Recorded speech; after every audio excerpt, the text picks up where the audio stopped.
Hello दोस्तों, कैसे हैं आप सभी। एक बार फिर आप सभी का स्वागत है आपके अपने YouTube चैनल ज्ञान प्लस पे।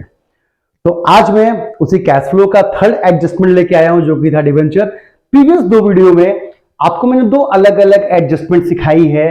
पहले में मैंने कंप्लीट डिविडेंड बताया है और दूसरे में मैंने क्या बताया था, जल्दी बताओ कि सेकंड वाली में आपने क्या सीखा।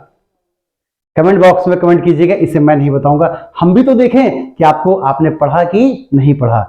थोड़ी सी चीज थी, एकदम सीरियल सी वीडियो चल रही है। सभी एडजस्टमेंट, 4 एडजस्टमेंट बताऊंगा, सिर्फ 4। जिसने इसको इस पे कमांड बना ली, कैश फ्लो में कोई क्वेश्चन गलत नहीं होगा। आप अपनी बुक से क्वेश्चन लगा के देख लीजिएगा, आपको सब कुछ एक के बाद एक चीजें आ जाएंगी। कहीं कंफ्यूज होना, इसीलिए मैंने अलग अलग एडजस्टमेंट की टॉपिक वाइज बनाई।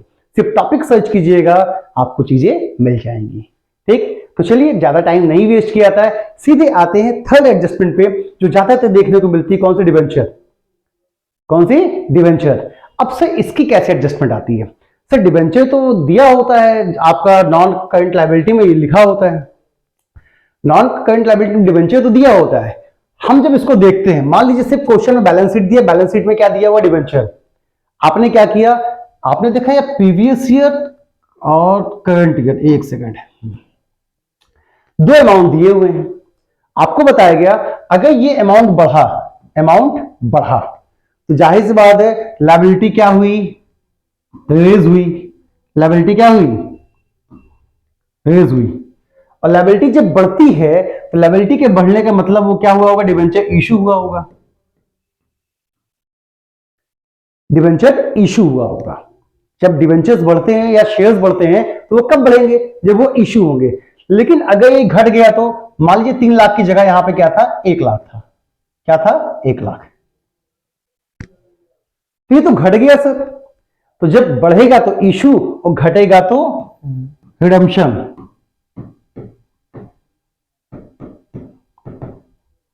ये दो वर्ड याद रखिएगा, ये दोनों वर्ड शेयर्स और डिवेंचर में यूज होते हैं। क्योंकि बच्चों होता है ना, presentation is most important thing.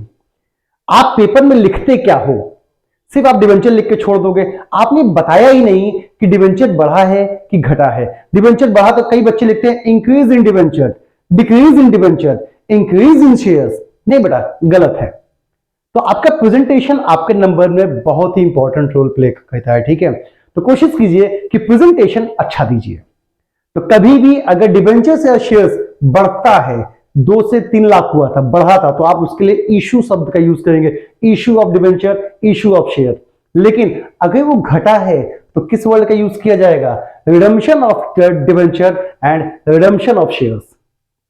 कोई दिक्कत, तो उम्मीद है कोई दिक्कत नहीं होगी। आगे बढ़े, इसका ट्रीटमेंट क्या किया जाता है। तो बेटा ये दोनों ही अगर जब बढ़ता है तब भी हम कहां लिखते हैं, फाइनेंसिंग में। कहां का आइटम है ये, फाइनेंसिंग एक्टिविटी का। बढ़ेगा तो भी फाइनेंसिंग एक्टिविटी, घटेगा तो भी फाइनेंसिंग एक्टिविटी।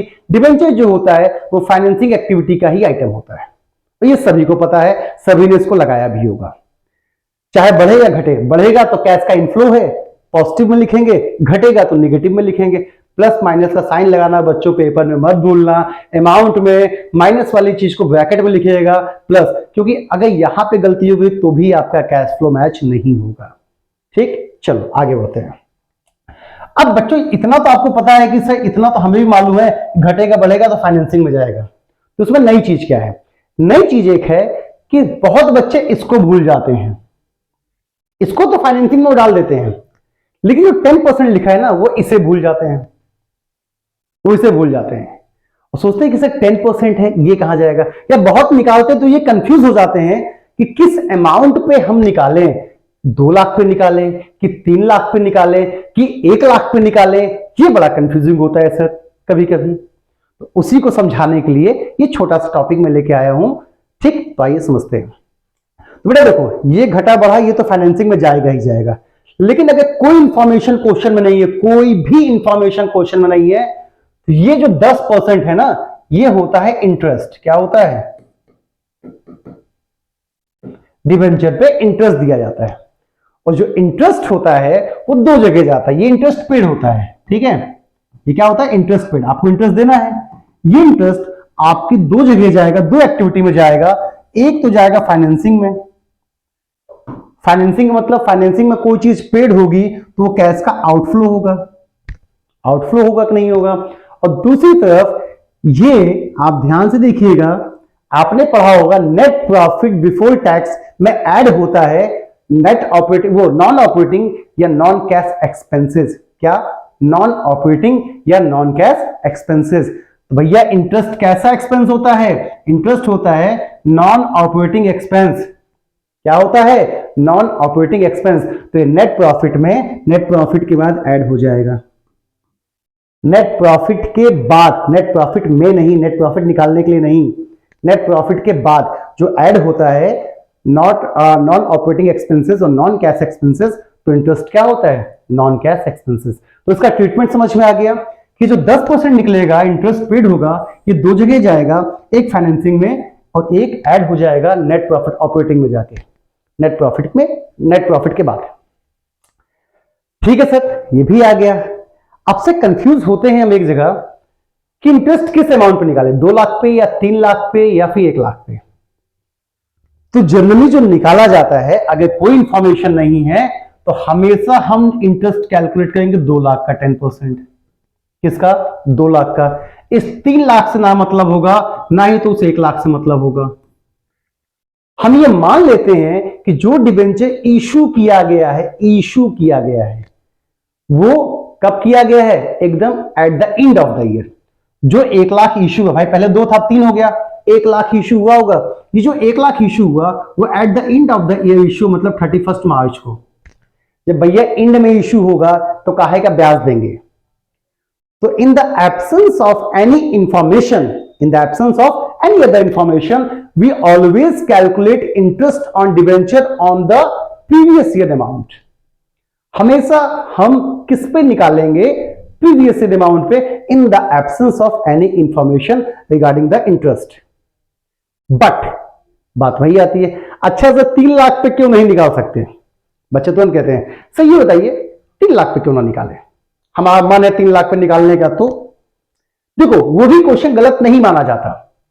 मान लीजिए किसी बच्चे ने 3 लाख पे निकाल दिया, ध्यान से समझिएगा, जनरली हो सकता है बहुत कमेंट में भी ये आए सही ये गलत चीज है, लेकिन ये गलत नहीं है, ये सही है।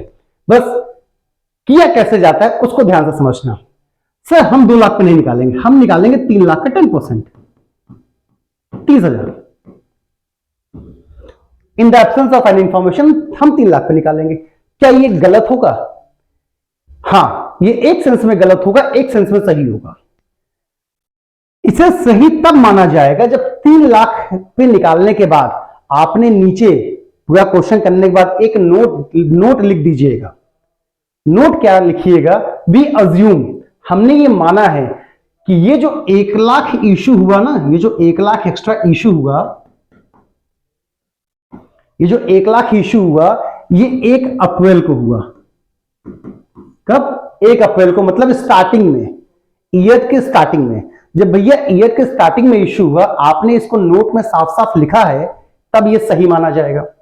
और अगर आपने नोट में इसकी इंफॉर्मेशन नहीं दी तो ये गलत माना जाएगा। कोई दिक्कत? तो इतनी चीजों को ध्यान में रखिएगा। इसलिए मैं यही कहूंगा कि इस पे आप निकालिएगा ही मत, इस पे आप मत निकालिएगा। आप हमेशा किस पे निकालेंगे? प्रीवियस ईयर पे। और नीचे अगर नोट में लिखना है तो आप नोट लिख सकते हैं क्या? वी अज्यूम, क्या आपने माना है कि जो 1 लाख डिबेंचर इशू हुआ है वो कब हुआ है? At the end of the year. तो ये चीज समझ में आ गई कि डिबेंचर का अमाउंट कहां लिखना है और ये 10% लिखा है इसका क्या किया जाएगा। ये हमेशा इंटरेस्ट आपको देना होता है। इंटरेस्ट दो जगह जाएंगे, नेट प्रॉफिट में ये नॉन ऑपरेटिंग एक्सपेंस होता है तो वहां पे ऐड हो जाएगा, और दूसरी तरफ कहां जाएगा? ये फाइनेंसिंग में माइनस हो जाएगा, क्योंकि कैश का आउटफ्लो है। निकालेंगे कैसे ये भी समझा दिया। अब सर दिक्कत एक आती है कि इसकी एडजस्टमेंट क्या दे सकता है? इसकी डिफरेंट टाइप्स की एडजस्टमेंट होती है। जो जनरली देखने को मिलती है वो क्या मिलती है? इसकी डेट दे देता है। क्या देगा? डेट एडजस्टमेंट में कि जो इशू हुआ, देखो इशू हुआ या रिडम्पशन हुआ, इसकी डेट दे देगा। ये जो इशू है मान लीजिए दे दिया 1 अक्टूबर को इशू हुआ। आपका जो ईयर स्टार्ट होता है 1 अप्रैल से और बंद कब होता है? 31 मार्च को। अब यहां पे डेट दे दिया कि जो डिबेंचर इशू हुआ 1 लाख, पहले 2 था, अब 3 हो गया, 1 ही लाख इशू हुआ, इसी डेट क्या दे दिया 1 अक्टूबर, 1 अक्टूबर को इशू हुआ। तब इसमें इंटरेस्ट कैसे निकालते हैं ये बस ध्यान से सीखिए। तो बेटा देखो यहां पे इंटरेस्ट 2 तरीके का निकलेगा। आपके पास 1 अप्रैल को कितना था 2 लाख, कब 1 अप्रैल को कितना था 2 लाख, 1 अक्टूबर को फिर से 1 लाख इशू हो गया, कितना 1 लाख इशू हो गया। तो इसका सीधा सीधा निकालो, कोई टेंशन नहीं, जैसे बताओ वैसे निकालिए, कभी इसमें दिक्कत नहीं आएगी। सिर्फ आप इन दोनों डेट को कंपैरिजन कर लीजिएगा 31 मार्च से, किससे 31 मार्च, आपका आंसर एकदम सही आएगा। इसका 10% हमें देना है। अब देखो 1 अप्रैल से 31 मार्च कितने महीने हुए 12 मंथ, मतलब पूरा साल, एक साल का कितना आएगा 20,000। अब यहां देखो 1 अक्टूबर से 31 मार्च 6 महीने, तो इसका 10% कितने महीने का 6 महीने का। भाई 1 अक्टूबर से 31 मार्च, अक्टूबर नवंबर दिसंबर जनवरी फरवरी मार्च, 6 महीने का। तो 1 लाख का 10% 10,000, 6 महीने का आएगा 5,000। तो टोटल जो डिबेंचर पे इंटरेस्ट जाएगा वो कितना जाएगा 25,000। तो समझ में आया कैसे निकालना है, कोई दिक्कत? अगर इश्यू की डेट दी है कोई टेंशन नहीं है। ये जो होता है प्रीवियस ईयर वो तो स्टार्टिंग का होता है, स्टार्टिंग में 2 लाख था, 1 लाख इश्यू हुआ तभी तो 3 लाख हुआ। जितना भी बढ़ेगा उसको आप अलग से लिखिए, पहले 2 था, 3 लाख कब हुआ होगा जब 1 लाख इश्यू हुआ होगा। तो इस 1 लाख पे इंटरेस्ट कैसे निकलेगा, 1 लाख का भैया 10%, इश्यू की डेट क्या थी 1 अक्टूबर, 1 अक्टूबर से लेके 31 मार्च, दोनों को कोरिलेट कीजिएगा 31 मार्च, 6 महीने, 6 महीने का आ जाएगा। मान लीजिए अगर ये इशू हुआ होता 1 दिसंबर को, बेटा दिसंबर जैन फेब मार्च कितने मंथ 4 महीने, तो यहां पे अमाउंट क्या आता, यहां पे अमाउंट आ जाता 4 मंथ का। अगर ये इशू हुआ होता 1 जैन को तो 3 महीने का। कॉन्सेप्ट समझ में आ गया, कोई दिक्कत? तो बस डिबेंचर की इतनी ही एडजस्टमेंट आती है। उम्मीद है ये टॉपिक समझ में आ गया होगा। नेक्स्ट वीडियो में मैं फिक्स एसेट को लेके आऊंगा और फिक्स एसेट्स के लाते ही ये चैप्टर खत्म हो जाएगा, कंप्लीट हो जाएगा। फिक्स एसेट से रिलेटेड जितने क्वेश्चन बन सकते हैं उसको समराइज करके मैंने 1-2 क्वेश्चंस में लाया है, आपको अच्छे से समझ में आ जाएगा। बस एक एक चीज को देखना, कभी भी कैश फ्लो गलत नहीं होगा, ये मेरा वादा है आपसे। थैंक यू बच्चों, मिलते हैं नेक्स्ट वीडियो में, तब तक के लिए बाय बाय।